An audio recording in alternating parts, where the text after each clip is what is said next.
নম্বর সূরার 87 নম্বর আয়াতে আল্লাহ বলছেন যে আল্লাহ তিনি ছাড়া কোনো ইলাহ নেই, অবশ্যই তিনি তোমাদেরকে একত্রিত করবেন কিয়ামতের দিনে, এতে কোনো সন্দেহ নেই।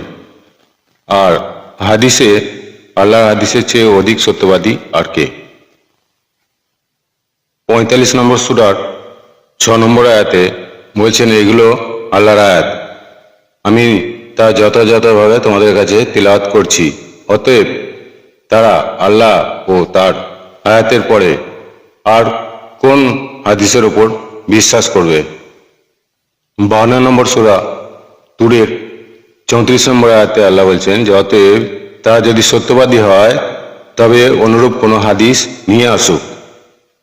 নাজমের 59 বলছে যে তোমরা কি এই হাদিসের বিষয়ে সন্দেহবোধ করছো?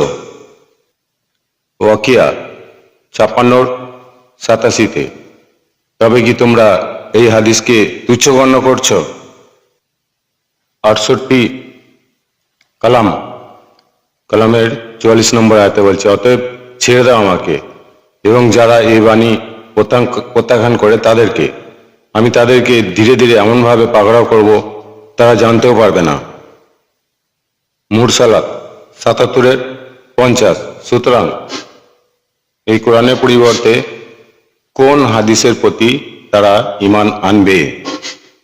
শেষে 88 গোসিয়া 1 নম্বর আয়াতে বলছে যে ভয়ঙ্কর হাদিসের সংবাদ কি তোমাদের কাছে এসেছে? সেই জন্য লোকমানের 6 নম্বরে বলছে যে আর মানুষের মধ্যে কেউ কেউ না জেনে আল্লাহর পথ থেকে মানুষকে বিভ্রান্ত করার জন্য লাওয়াল হাদিস কিনে নেয়, খরিদ করে, কিনে নেয়, আর তারা এগুলোকে ঠাট্টা হাসি বিদ্রুপ হিসেবে গ্রহণ করে। ওদের জন্য রয়েছে লাঞ্ছনাদায়ক আযাব।